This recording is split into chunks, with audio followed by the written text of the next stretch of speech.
Zdravstveni dom v Idriji je po številnih razpisih brez prijav sedaj vendarle dobil novo direktorico s polnimi pooblastili. Ima bogate izkušnje z vodilnih delovnih mest tako v gospodarstvu kot tudi v zdravstvu. Ji bodo izkušnje enoletnega delovanja v upravi kliničnega centra v Ljubljani kaj pomagale pri urejanju razmer v zdravstvenem domu v Idriji, ki se zadnja leta sooča z resno krizo vodenja. Nezadovoljni so nekateri zaposleni in nezadovoljni so številni občani, ki si morajo zdravnika iskati drugje. Kakšna je torej prihodnost javnega zdravstva v Idriji?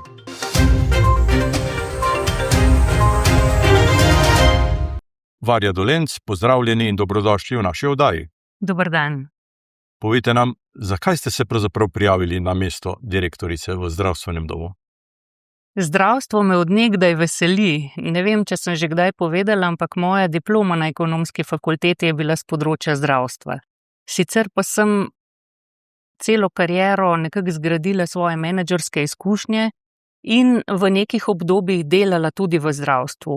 Recimo eno tako obdobje je bilo UKC Ljubljana, kjer sem bila pomočnica generalnega direktorja, in eno tako obdobje je bilo moje delo v Termah Topolšica. Tako da vedno me vleče v zdravstvo in gledala sem razpise, ker sem iskala službo in ta razpis je bil aktualen.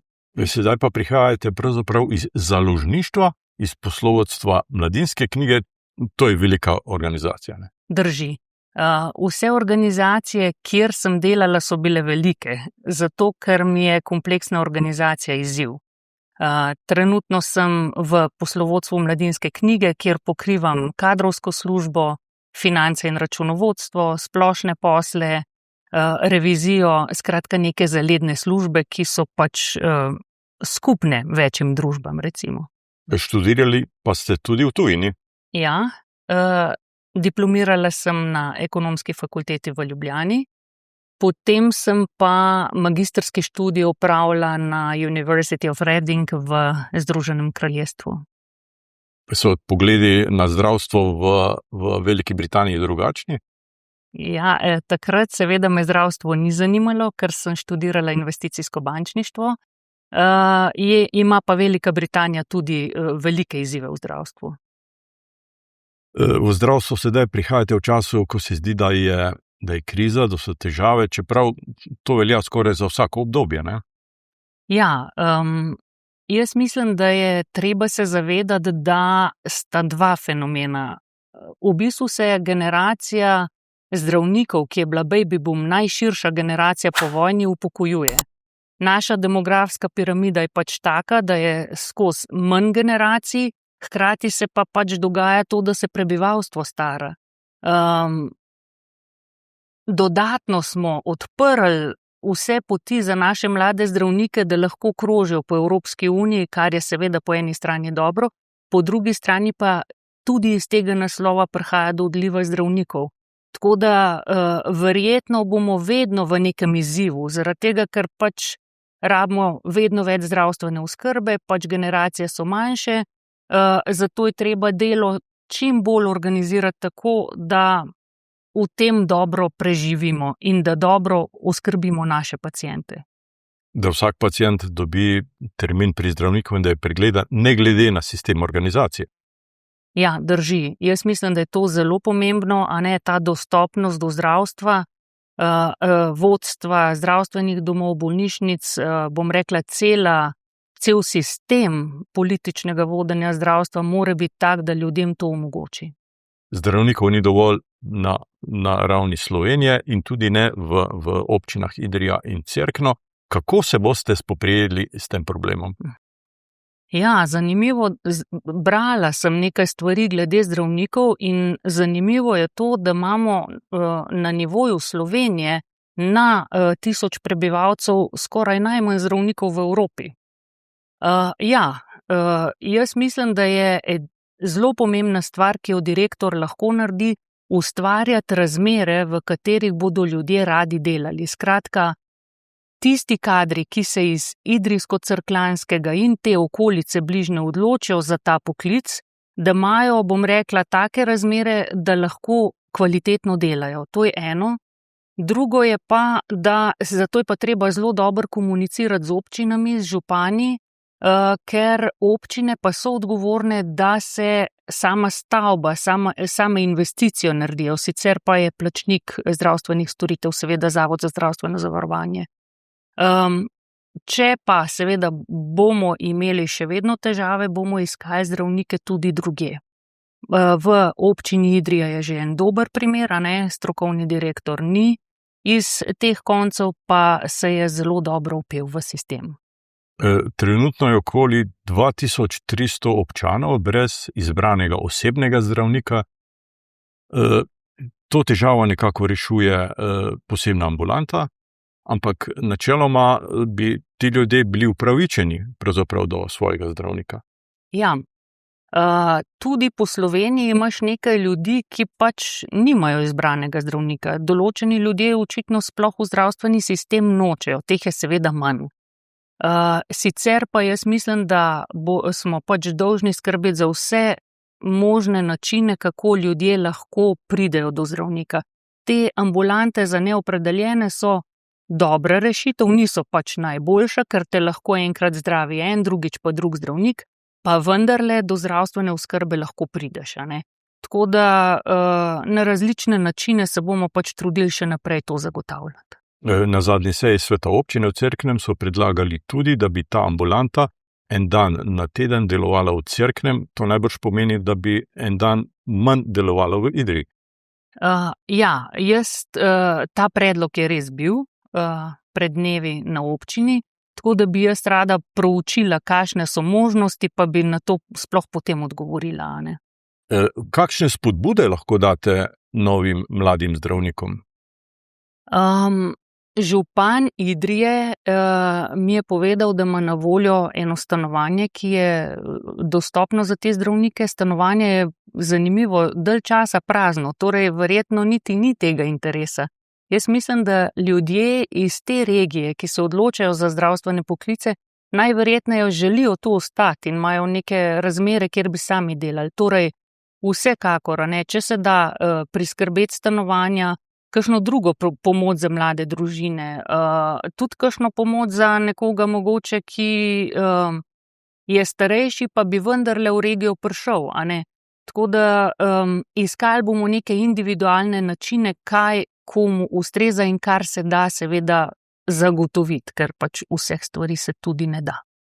Občina je ponujala tudi štipendije študentom medicine, vendar ni bilo zanimanja. A res? No, tega nisem vedela. Zdi se mi, da je pač štipendije so dober način. Je pa res, da najverjetneje ob tem pomanjkanju zdravnikov, imajo oni tudi možnost kakšno drugo štipendijo dobiti. Tako da zelo težko rečem zakaj, to me tudi mene malo preseneča. Omenili ste delovno vzdušje, delovno klimo v samih skupinah, v enotah. Kaj lahko kot direktorica storite, da je to vzdušje primerno? Sama ne vem, kakšno vzdušje trenutno je. Jaz verjamem, da je v redu. Glede na ljudi, ki sem jih do zdaj srečala, se mi zdijo ljudje z vašega področja zelo srčni. Sicer je pa treba, kakšen team building organizirati, z ljudmi se pogovarjati, videti, kje so problemi, ker mogoče neke stvari nastajajo zato, ker so pač neki problemi nerešeni. Več možnosti je. O pomanjkanju kadrov je grozila celo izgorelost, tako tudi pri medicinskih uslužbencih, in zato so lansko leto, pa mislim, da tudi predlansko leto, organizirali v poletnih mesecih povsem drugo strukturo delovanja družinske medicine. Se boste teh prijemov posluževali tudi sami? Ja, vsi prijemi, ki so dobri, jih je smiselno nadaljevati. Tudi smiselno se je pogovoriti s kakšnim drugim direktorjem zdravstvenega doma, kako je on kakšno stvar reševal, in se pol te prijemi uporabijo tudi tu. V primeru sile je nujna medicinska pomoč, ta 24-urna služba vseh 7 dni v tednu na razpolago. Ta deluje po mnenju mnogih zelo kakovostno in v redu. Kaj menite, bodo ti novi pogoji, ta predelava pritličja zdravstvenega doma v urgentni center, v satelitski urgentni center, pomembno izboljšali pogoje? Vsekakor se mi zdi, da pogoji bodo boljši, sama ne poznam sicer celega sistema, že ta dispečerska služba zdravstva, ki ste jo omenil, je kvalitetna, slišala sem že pohvale, a ne, očitno organizacija res boljša. Kliče se seveda vedno najbližjega zdravnika, recimo, če zdravnik v Idriji ni na razpolago. Tako da verjamem, da tudi s to novo organizacijo bo en korak bliže boljši organiziranosti. Kako pa gledate na problem staranja prebivalstva? To je dejstvo, ki mu pač ne uvidimo. Res je. Mislim, da pač država sama dela korake v smer te dolgotrajne oskrbe, kar se mi zdi pohvalno. Sej na začetku so pač izzivi razne poslušamo po medijih, pa vendarle, a ne, si vsi želimo, da starejši ljudje lahko dalj časa ostanejo doma.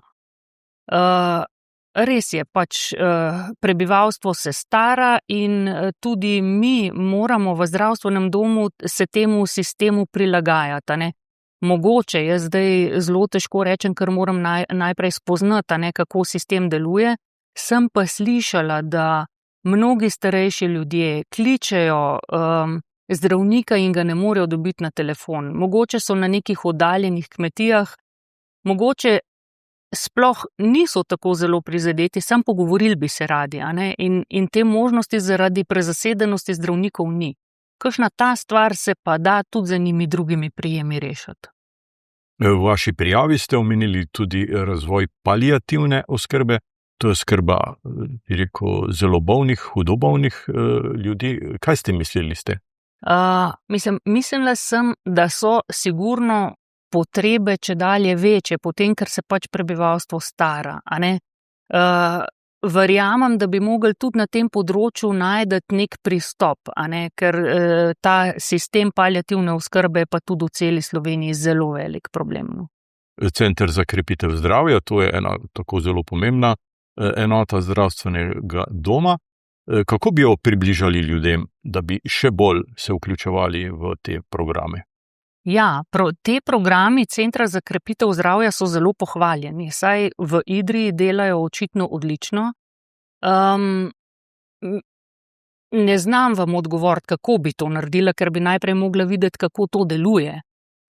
Vsekakor se mi pa zdi, da če delamo na izboljšanju svojega zdravja, to sem pa zelo veliko delala tudi v termah, a ne na nekih programih, kako izboljšaš gibljivost ljudi, potem seveda je manj povpraševanja po zdravstvenih storitvah in to si želimo.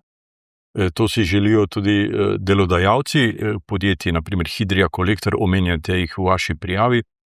Bodo pravzaprav vaši partnerji, zavezniki pri skupni skrbi za zdrave sodelavce? Ja, absolutno. S podjetji je nujno potrebno sodelovati, ker imamo obojestranski interes. Oni želijo zdrave sodelavce, ki niso na bolniških, seveda pa enako tudi strani, bom rekla, zdravstvenega doma. Tako da ja, to so naši ključni deležniki. Vaša specialnost so finance, tako čez palec rečeno, kar je v tej situaciji zdravstvenega doma najbrž dobro, ne?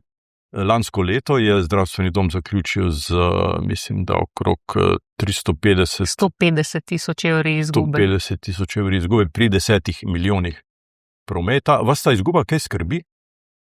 Ja, če bi bil zdravstveni dom podjetje, a ne, bi bilo seveda to izjemno zaskrbljujoče. Sicer je boljše kot predlani, ko je bilo izgube 350 tisoč evrov, pa vendarle običajno morajo tudi, bom rekla, javna podjetja delati uravnoteženo, torej, če z drugimi besedami rečemo, da nimajo izgube. Je pa res, a ne, da se je treba situaciji prilagoditi in vedeti, zakaj so te izgube, a ne. Izgube so nastale po analizi zelo veliko zaradi nujne medicinske pomoči, zaradi teh nenujnih zdravstvenih prevozov, a ne, ker tu je teren zelo razpršen, a ne, tako da so ene specifike, ker je malo drugače pač prideti, bom rekla, do zdravnika, če je normalen teren oziroma če se je treba nekje peljati do raznih vasi in potem pacienta čakati.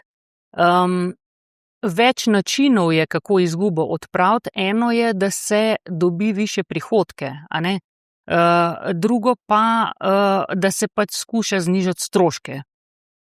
Absolutno, to pač je moja specialnost, je pa res, kot rečeno, treba gledati, da ne narediš neke škode, ker prvi v vrsti pa je pacient. Ko ste govorili o prihodkih, o večjih prihodkih, najbrž niste mislili na samoplačniške storitve.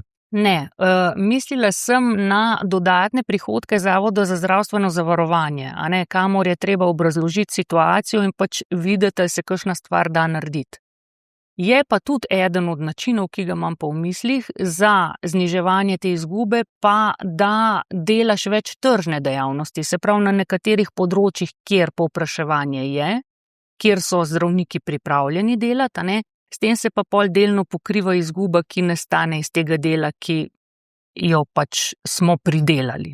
Nenujne medicinske prevoze je občina želela oddati koncesionarju v zasebne roke, vendar je občinski svet potegnil ročno zavoro. Ni bil za. Konkretne problematike ne poznam, vsekakor je treba to urediti in plačevanje in te stroške, tako da vam zelo težko odgovorim. Povsem logično vprašanje iz tega odgovora je sledeče: ste za javno ali zasebno zdravstvo? Mislim, da lahko dobro deluje sicer pretežno javno zdravstvo, predvsem zato, da si lahko ljudje to privoščijo. Pa vendarle z neko kombinacijo zasebnega, a ne? Tako da jaz mislim, da s tem ni nič narobe, ampak mora pa biti v pravih razmerjih, a ne. S tresočo roko bi predpisovali recepte za privatno zdravstvo. Res je, ne, absolutno, ja. Lahko date kakšno obljubo našim gledalcem? Kaj boste storili v prvih 6 mesecih? Obljubo lahko dam to, da se bomo maksimalno trudili ta zdravstveni dom razvijati, da bodo pacienti lahko dobili zdravstveno oskrbo, da bomo dostopni, da bomo kvalitetni.